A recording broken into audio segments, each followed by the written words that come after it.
Thank you for having me here. So, Geodesign. It brings the promise of speedy designs integrated with analysis, with new technologies and software acting as the great enabler. What happens then to the workplace in this brave new world? How do we now ensure decisions are made with consideration and care if our technologies have allowed some of the processes to be sped up? How do we choose the right technologies and software for the job in front of us? In short, how do we cope with this transformational idea that is geodesign? I hope this presentation will address those questions in some way. Otherwise, I've spent the last week for nothing. Right. My name is Elliot, and I'm a managing director of Geodesign Limited. We're a family-run professional architecture, planning, urban design, and heritage business based in Cumbria in the United Kingdom. The image you see here is the view from our office. Our core expertise has been really from the two founding members of our team, or as I like to call them, Mum and Dad. Having an understanding of that kind of context of our company, I hope explains some of the presentation context I have for you today and explains my view of geodesign. Before we start, I thought you might like this.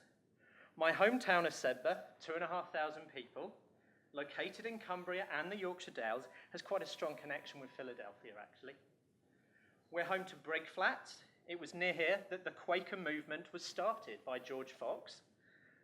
He preached in Sedbergh Churchyard and then went on to preach at Furbank Fell nearby, which is now usually identified as the start of the Quaker movement. So when I came here and saw all these buildings and Quaker references, oh yeah, there's a connection here. Anyway, on with the presentation. Our generations and those that come after us are facing tremendous challenges across the globe. Environmental degradation, habitat loss, amongst a whole dizzying array of other challenges. Whether you agree or not with some of the more alarming challenges we face is one thing, but I don't think anyone here disagrees with the need to manage our world better and the resources we have in a responsible way. One of the key challenges I'm interested in is this.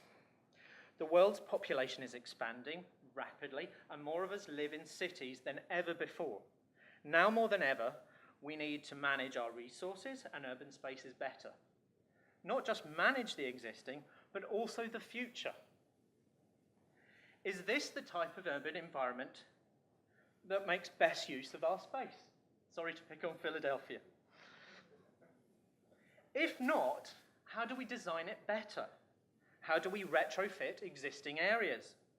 Not only to make them better places to live, but also more environmentally friendly and productive and socially inclusive.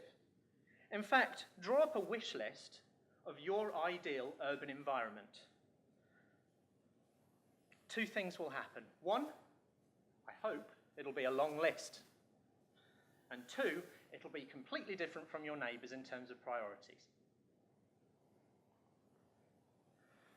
Urban environments aren't bad places to live. They happen to be, when done properly, incredibly efficient for communication, transportation, and resource sharing.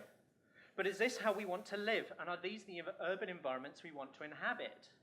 Is this the best we can do as a species? This is Abu Dhabi, just a random point outside of a hotel I stayed in. Do we have any choice in the matter? But not all urban environments are created equal.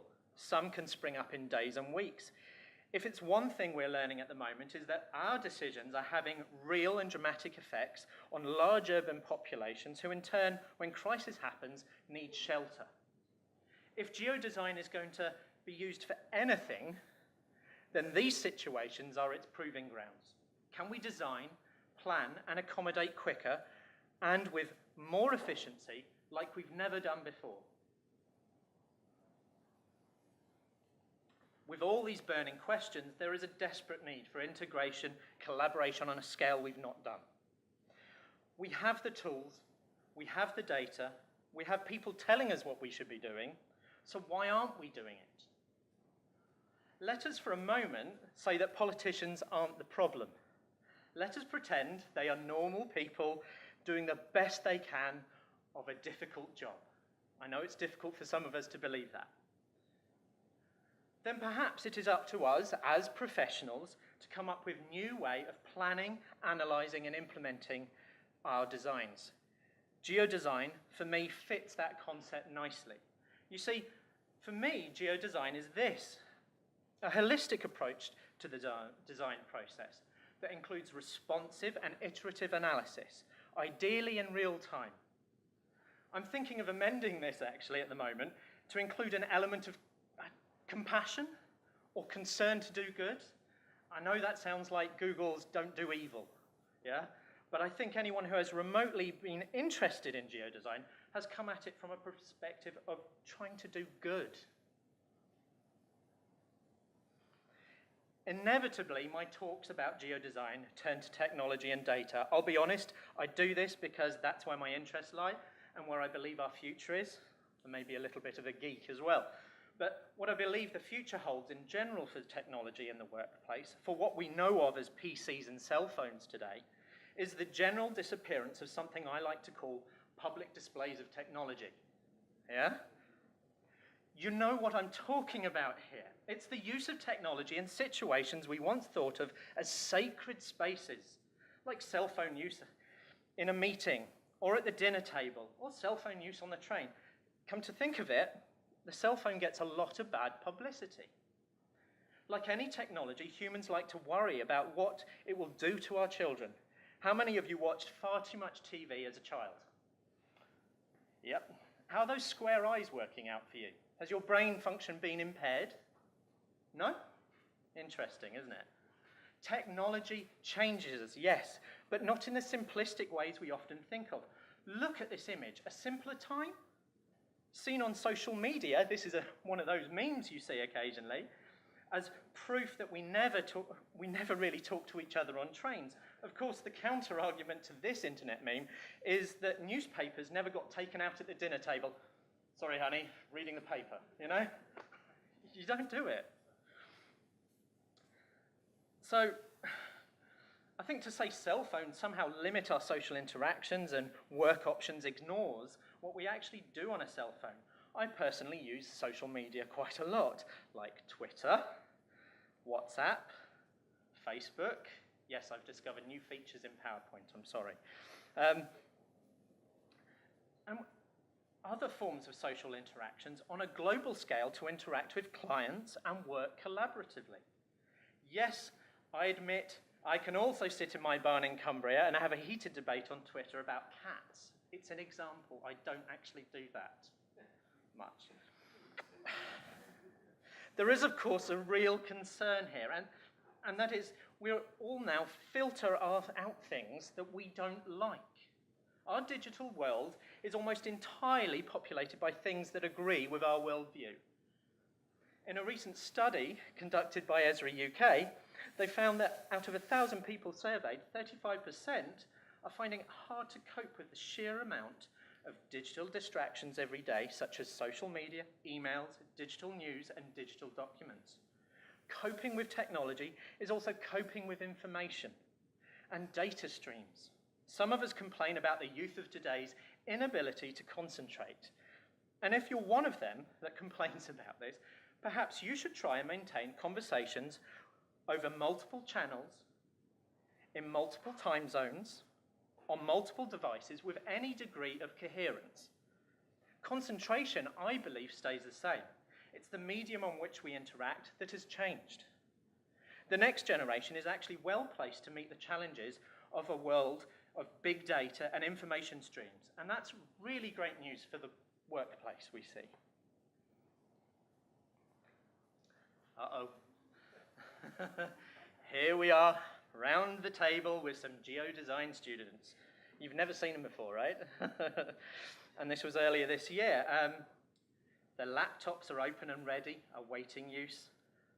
Our teams are often made up of people who decided to join a particular course or workplace, often to learn a particular perspective on the world. Here it happens to be geodesign. They all have laptops open, using more than likely Google as a search engine. Correct me if I'm wrong, guys. Have we even thought about the dangers of trying to solve a problem through one type of thought process, opinion, software, technology? Does it matter? I'm not sure it necessarily does matter if we're aware of it. Or does it? So let's talk about the Navy Yard project Garsdale helped collaborate on with the students. What a great time we had. What a lot of coffee we drank. That was my coffee, it felt like, just the box.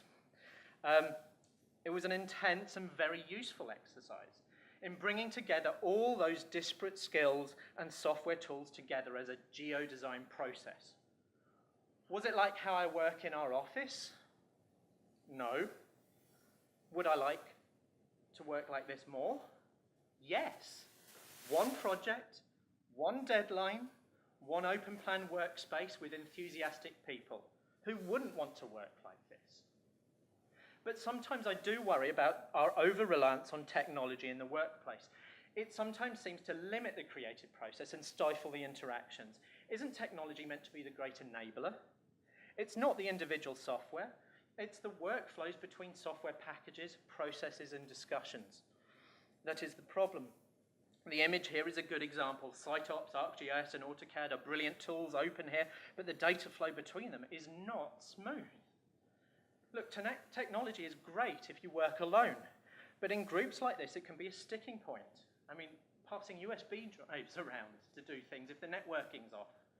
So how do I know this sort of thing outside my own work environment? Well, look at this photo. Laptops, yes. But the moment group discussions took place, out came the massive sheets of paper, which got stuck on the wall. It's not wrong to do this. After all, we need to get the job done. Think to your work. How many times do you use paper for real work? My personal experience is that technology, for all its great advancements, cannot yet compete with a sheet of paper, particularly when it comes to group discussions and sharing. Of course, then to prove my point, we all decided that the internet could not be relied upon very well. I think that was my lasting impression. It's a great working environment, but data. So we relocated to the studio from the Navy Yard. Here, we did actually design and collaborate a little on some of the 3D visualizations. There's good roundtable discussions around the screens. But we still came back to the whiteboard for showing others our ideas. Where does that leave us? This is by no means an uncommon experience for consultants like me. Well, now more than ever, we need to identify where and when technology and software is appropriate. This Navy Yard charrette highlighted just how important smooth data transfers and workflows are. The whole studio session at the Navy Yard, this mix of technology and interactions undoubtedly worked. But in the back of my head, I kept thinking, we've made this too complicated. The technologies were being used appropriately, but the process between them doesn't feel smooth. It doesn't feel natural. The handoff between technologies and communication methods could be better. It all really reminded me of this XKCD cartoon strip, which has sort of summed up my feelings on the use of technology in projects. Can you read that? I hope you can. I won't read it out, or not all of it anyway.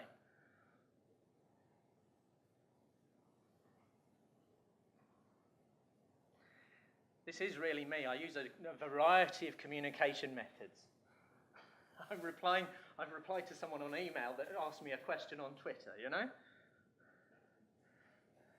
You're very responsive. I just have no sense of how you use technology.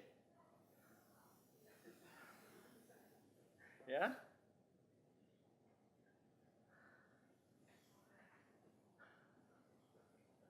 Okay, I'll let you read the whole thing. It's my guilty pleasure. It's not cats that I share, it's this. My point here is that we're using multiple technologies, methods, and workflows to get a project done. But I can't help feeling in a lot of projects, we're increasingly confused about how we've done the projects once finished. Often we don't have time to document every detail, every process. But we're using all these different technologies to do it. And I think we can all agree the pigeon is probably a metaphor for the final printout or something, right? Maybe. Let's not pretend that technology is something that happened to us recently, though. Let's think about geodesign technology of the past, or more importantly, my past, which the choice of image that I've done here, it suggests my past is in the Victorian era. Okay, going back to my childhood, I remember my mother's architectural office in 1993. Okay, maybe it might be a Victorian era from how I feel. They had things like this, architectural drawing boards. In fact, when I start remembering this, I can hear the scratching noise of corrections being made, the smell of ammonia from the machine that made photocopying, the smell of coffee, the smell of pipe tobacco inside, yeah? Pipe tobacco inside. And the sound of grown-ups swearing profusely. You know, I learned some of my best swear words from there. I do remember her office getting one PC with AutoCAD on it and a plotter with pens, but none of her colleagues wanted to use it. But she did see it as a future. GIS as a term came from the early 1960s. Certainly Roger Tomlinson is credited with the term in the early 60s, and his book, A Geographic Information System for Regional Planning, was published in 67. But computer modeled 3D also has its history back in the early 60s. This video on the top left that you can see here might be difficult to see. I'm glad I'm in the end of the day when the sun's gone down a bit. This is a video called Rendering of a Planned Highway. Exciting stuff. And it came from Stockholm in 1961. In 1961, they were doing 3D graphics. Potentially before GIS.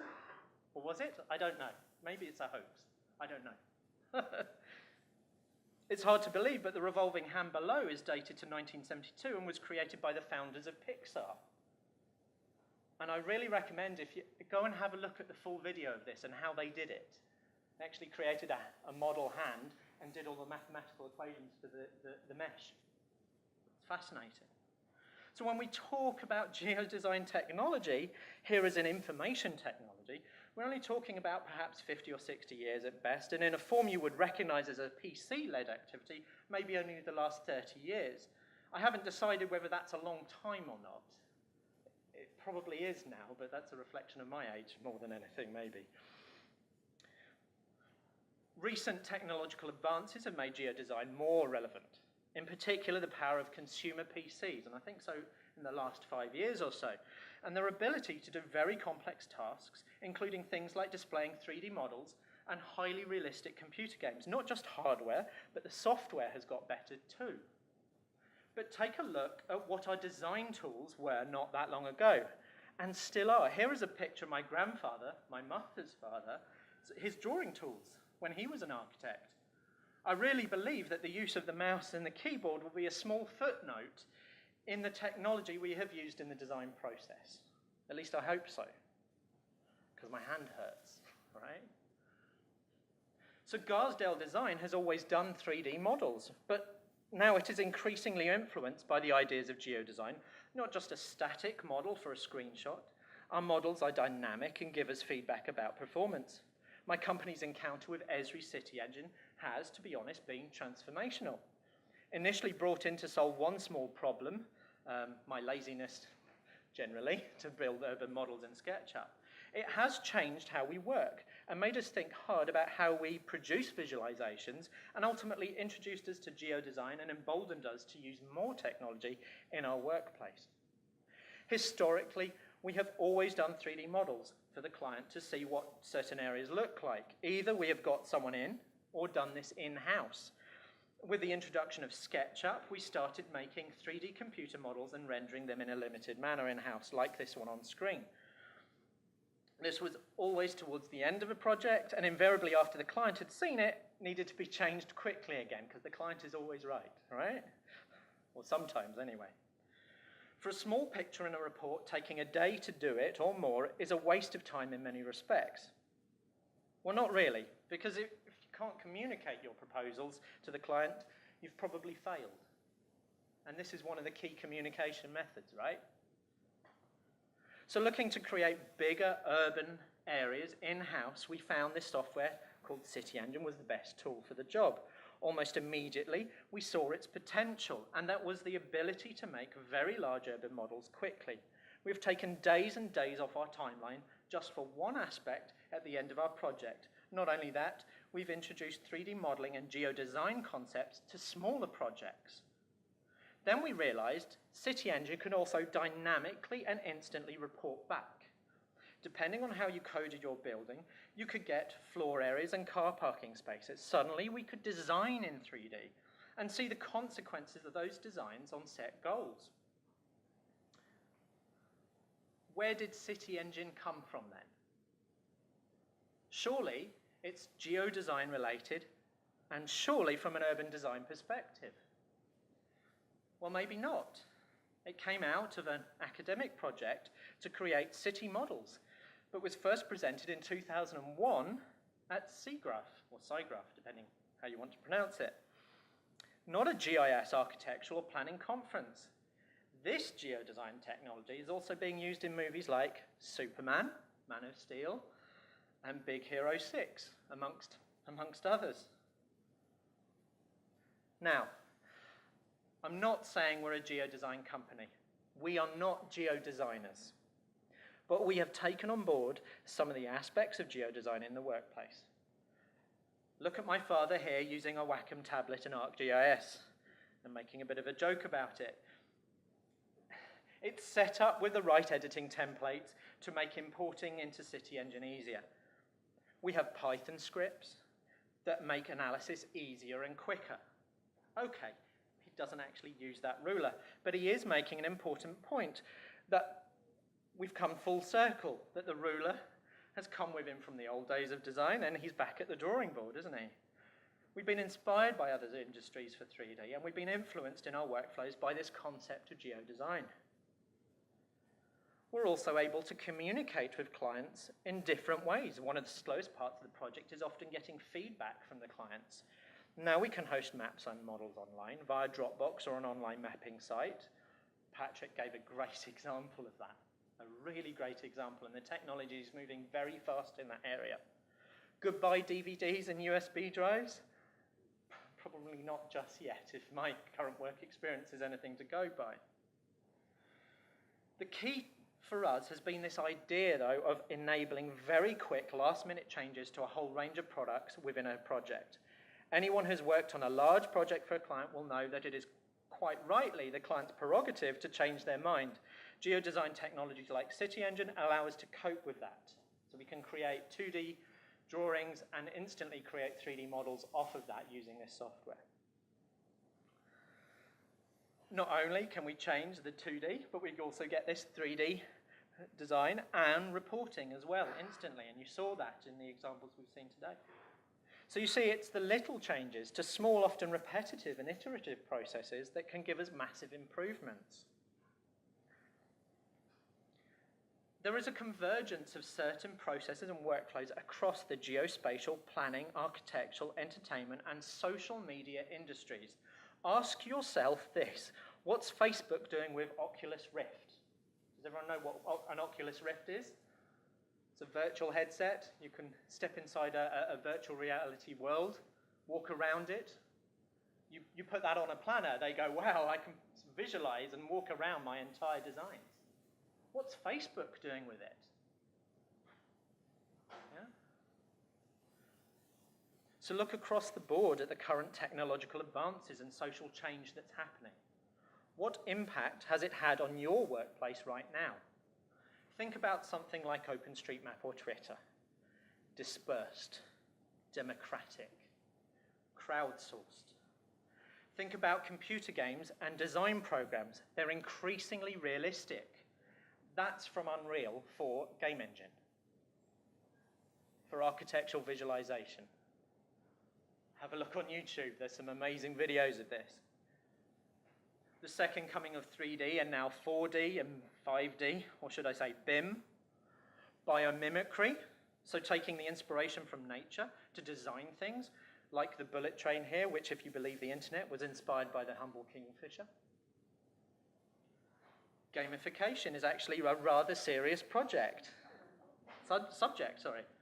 Think about not just reward-based design, but reward-based data collection. Lots of problems, but also lots of interesting ways of analysing and collecting and designing. Finally, the all-encompassing Internet of Things. I still think of internet-enabled fridges here, but actually it's a complete sensor network across our environment. Imagine technology poured into concrete that can detect problems with the concrete. Then imagine design software that can embed the information it's learned about that concrete's experience into your design process. I bought this recently. It's a Fitbit, and it does something similar. It prompts me to do things, supposedly. I'm going to get near my goal today, maybe, unless I drink a few beers. And then I'm stuffed for the week. Never. Why can't my pen vibrate too?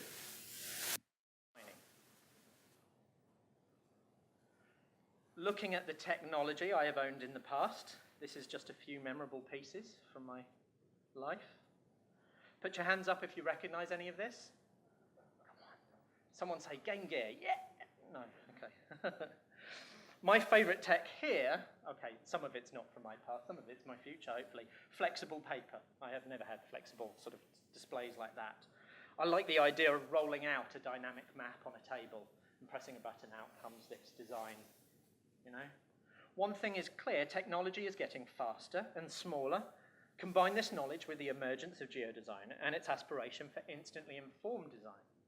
Because I genuinely believe that ideally, geodesign technologies will be invisible, helping to inform our work without being intrusive. What I mean here is that whilst I may hold what looks like a pen, which I didn't bring up, let's pretend this is a pen and paper, I'm actually holding intelligent, discrete tools hooked up to massive computing power, accessed over very fast internet connections. My glasses give me visual feedback. The pen and pencil gives me subtle vibrations. The paper is smart, reusable, and acts as a full color display when I need it to. The technology has got small enough that we don't even see it unless it wants to be seen.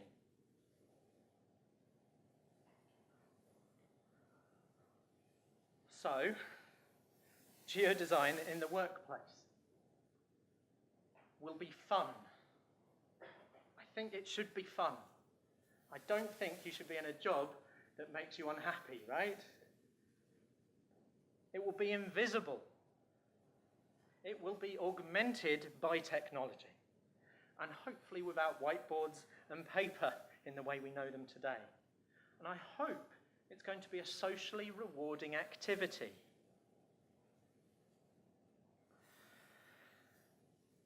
I posed some questions at the beginning of this presentation. What happens then to the workplace in this brave new world? Well, the workplace as a word becomes meaningless if we can do our work anywhere enabled by technology. The workplace is wherever you want it. How do we now ensure decisions are made with consideration and care if our technologies have allowed some of the processes to be sped up? Well, we ensure decisions are made with consideration and care, interacting and learning off each other, and responding to new information like we have always done.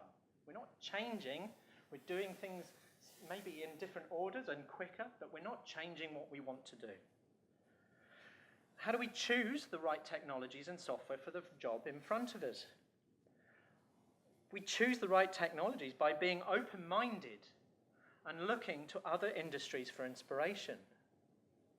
City Engine could be an example of that, where media and entertainment industry is influencing how we go about things. The 3D world, the high-end visualization is coming out of actually game environments and filtering into architecture. And now planners want it, and now GIS professionals are like, what about me? In short, how do we cope with this transformational idea that is geodesign? We cope as we always have done, with work, but this time perhaps with more awareness of the world around us and an understanding as to the consequences of our projects on the wider world, with the help of technology.